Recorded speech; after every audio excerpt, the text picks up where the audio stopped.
Agora nós vamos falar com o Donalvan. Donalvan, ele está junto à SEAPA, a SEAPA é uma das instituições que firmou parceria com o desenvolvimento de pesquisas sobre clima, relevo, tipos de solo e outros fatores. O objetivo é melhorar o manejo das culturas, aumentar a produtividade. Então, ele é o superintendente de produção rural sustentável, Donalvan Maia. Bom dia, como você está? Bom dia, Fabélia. Muito bem, muito feliz de estar com vocês aqui no Sucesso no Campo, né? Esse programa maravilhoso que traz muitas boas notícias do nosso agro. É isso aí, a gente está com esse comitê que está sendo formado agora para trabalhar fertilização, correção de solo e adubação. Nosso estado ele vem se desenvolvendo bastante e a produção sustentável é o único caminho que nós vemos, né? E para isso nós precisamos ter uma atenção muito especial sobre solo, sobre clima e vários players nos procuraram para que a gente pudesse estar junto nessa organização, essa atualização. Digamos que é um manual para correção de solo, para fertilização, para adubação, para que seja cada dia mais eficiente. A gente já fala muito de agricultura de precisão e ela precisa ser cada dia mais precisa, embora um pouco redundante, mas precisa ser mais precisa mesmo por causa da utilização dos insumos, por causa da competitividade do setor agropecuário. E a quem vai interessar esses dados? Quem é que vai ter acesso a essas informações? Olha, Fabíola, como que vai funcionar esses trabalhos? A montagem desse comitê fica a cargo daqui da Secretaria de Agricultura, liderada pelo secretário Tiago, né?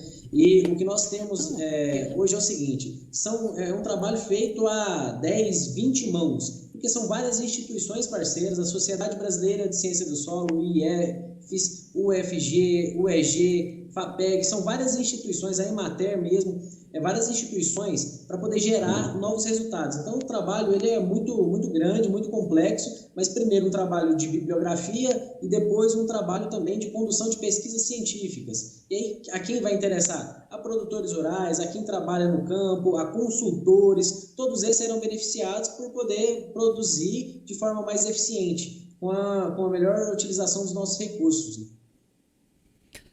E, nesse caso, da atualização aí de buscar e informar, para quais culturas você acha que vão ser mais interessantes? Olha, a cultura da soja ela é a mais produzida no nosso estado, né? Então, assim, é o carro-chefe. Claro que ela tem que ter um olhar especial, um carinho especial, porque nós temos o maior VBP, o valor bruto de produção, vem da soja.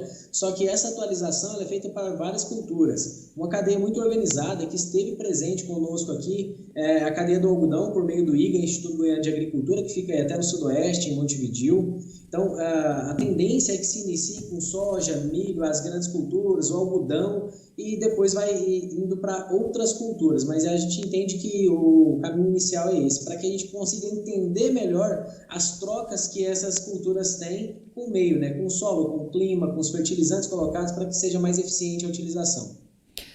A gente está falando aí de culturas e tudo, mas aí nesse caso, com essas informações, até para fazer a criação vai facilitar? Se vai definir por uma criação de gado, por suinocultura, vai contribuir para isso ou ficaria mais na área agronômica mesmo?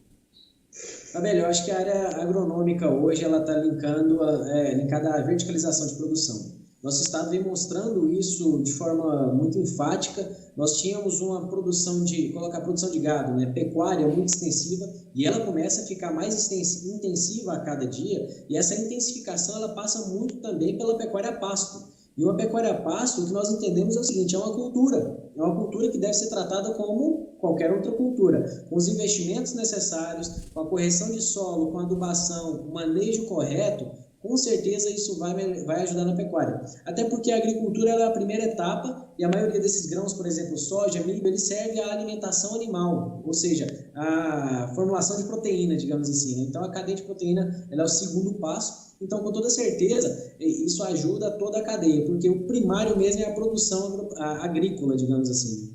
Hoje se fala na economia circular, dentro da propriedade, ali onde não se perde nada. Com esses dados, com essas instituições fazendo esses levantamentos, vai fazer essa economia circular se aprofundar ou se intensificar? Olha, a visão que nós temos aqui no Estado, digamos assim, é que as políticas públicas que têm que ser construídas, elas não podem ser pensadas para 1 ano, para 2 anos, no mínimo para 10 anos para frente, Fabíola. E quando nós unimos tudo que está sendo feito, quando a gente fala de bioinsumos, quando a gente fala de sustentabilidade, economia circular, ela necessita de várias ações coordenadas acontecendo ao mesmo tempo. Por exemplo, a criação desse comitê agora, ela é parte. A criação da política estadual de bioinsumos é uma parte, com o mapa de bioinsumos. Então, são vários componentes que vai ajudar a economia circular. Nós estamos vendo que fazendas que têm produção agrícola, produção pecuária, ela utiliza já os próprios insumos que ela tem, os resíduos, que digamos assim, que era da produção pecuária, ele vira insumo de produção como biofertilizantes para a pecuária. Isso é o conceito de economia circular, isso é um conceito de sustentabilidade que ele é economicamente viável no tripé, né, social, econômico e ambiental, mas então você começa a desperdiçar menos. O desperdício ele já foi muito grande, o que está se fazendo agora é aumentar a tecnologia, fazer transferência de tecnologia para que o conhecimento fique a favor de perdermos menos. Então, sim, a economia circular é um objetivo, mas é um conceito mais amplo, que ela necessita de várias ações coordenadas para que a gente melhore essa economia circular. Os insumos andem menos, a gente para de perder, às vezes, para o deslocamento, né, Fabíola? E o fato de Goiás ter saído à frente com a implantação de um programa de bioinsumos, ser aí já modelo, outros estados virem para cá para conhecer a política de Goiás. Isso aí, você acredita que é uma área que também contribui para que ocorra situações como essa agora, de reunir instituições para fazer essas pesquisas? Sim, os bioinsumos são um conceito muito amplo, então nós podemos pensar em biofertilizantes, biodefensivos, que são áreas diferentes. Quando a gente pensa em biodefensivos, nós estamos pensando até nesse comitê agora criado de ciência do solo, né, voltado para o solo. E, coincidentemente, a sua pergunta, mas hoje nós tivemos 2 reuniões, uma com empresa privada e outra com um estado daqui do Brasil, um estado brasileiro, justamente para entender o que nós estamos fazendo, discutir junto. Esse estado ainda não tem lei de bioinsumos, então ele estava trocando ideia com a gente para ver como que eles vão formular deles, e a empresa privada estava justamente buscando a chancela do estado para fazer algum programa em conjunto que beneficie os produtores rurais. Então, sim, essa é uma parcela muito importante para a sustentabilidade da agropecuária goiana. E assim, sustentabilidade da agropecuária brasileira, né? O produtor rural goiano, brasileiro, ele é muito bom, competente, tem vocação para produzir com qualidade, e o que o Estado tem que fazer é cada dia dar mais condição para ele de ser competitivo mundialmente. Dona Alva, num primeiro momento, quando se falava em fazer uma agricultura sustentável, pensava que isso aí ia conseguir fazer ali para um pequeno produtor. Depois houve um investimento tecnológico bem significativo e jogou isso aí para o grande produtor. Hoje a gente vê que todo mundo busca essas ferramentas. Como que está sendo vamos falar assim, essa distribuição da sustentabilidade?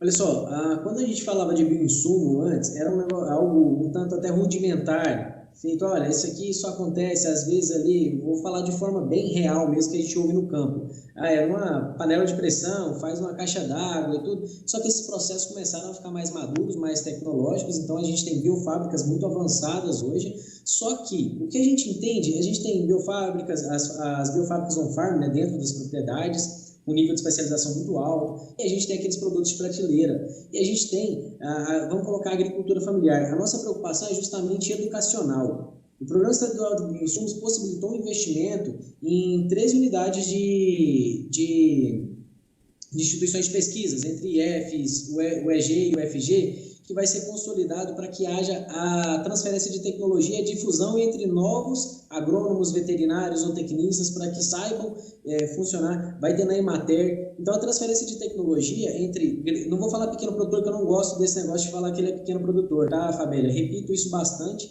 São produtores rurais de pequenas, médias e grandes propriedades, cada um com as suas realidades e necessidades diferentes. Então, a política pública ela é desenhada para que a agricultura familiar tenha a possibilidade de fazer uso tamanho que ela precisa ser. Médio produtor, às vezes ele vai utilizar mais uma questão de produto de prateleira. O grande produtor, a grande propriedade já vai ter um volume que permite ele fazer mais investimentos. Então é uma questão de alocar. A nossa preocupação é que chegue em todos os níveis. Cada poder da iniciativa privada ou pública vai atender um nicho. A Emater hoje tem uma estrutura magnífica, foi toda remodelada, reformada, laboratórios novos, o Pedro Leonardo que está à frente da Emater, tem condição total de fazer essa transferência de tecnologia e assim está fazendo, principalmente por causa dessa questão dos bioinsumos, e fez contratação de novos técnicos. Essa transferência de tecnologia acontece por meio educacional e da extensão rural que é feita pela Emater, pensando em agricultura familiar. Embora que a gente está vendo crescer em pequenas, médias e grandes propriedades a assessoria, que a gente antes não era muito difundida, né? Os consultores, digamos assim. E hoje a gente está vendo várias consultorias especializadas e estão chegando e trazendo mais competitividade para o produtor. Você falou aí dessa questão aí de pequeno produtor e pequena propriedade, porque o camarada pode ser um grande produtor numa pequena propriedade, né? Então, são conceitos que a gente tem que estar trazendo para modificar esta comunicação, para tirar alguns rótulos. Nosso sonho é que aqui só tenha grandes produtores. Aí, aqui no estado de Goiás só vai ter grande produtor, independente do tamanho da propriedade. Se a aptidão dele, por exemplo, é produzir frutas, em 10 hectares, que a gente poderia falar que é uma pequena propriedade, se for 10 hectares de fruta, de uva, por exemplo, demanda investimento, demanda crédito e gera uma receita muito alta. E demanda também muito conhecimento. Então, esse é um grande produtor. O grande produtor é aquele que tem o retorno para sua família, que consiga ter sua família com dignidade, que consiga fazer sua sucessão familiar ali, e todo mundo feliz no campo. Então, nós temos assentamentos rurais, 420, família. Nosso sonho é que ali não sejam assentados apenas, sejam produtores rurais da agricultura familiar que produzem e têm o seu retorno. Assim como grandes propriedades também produzam muito bem, com altas produtividades que geram emprego, gerem renda, e isso vai fazer o estado dos 246 municípios gerar mais emprego. Falar em emprego, nosso nível de desemprego do estado é um dos melhores do país, né? E a agropecuária vem contribuindo bastante com isso. Em relação ao ano passado, nós crescemos 12%, então isso é muito gratificante, o agro vem mostrando a sua força e o espaço que tem ainda para crescer.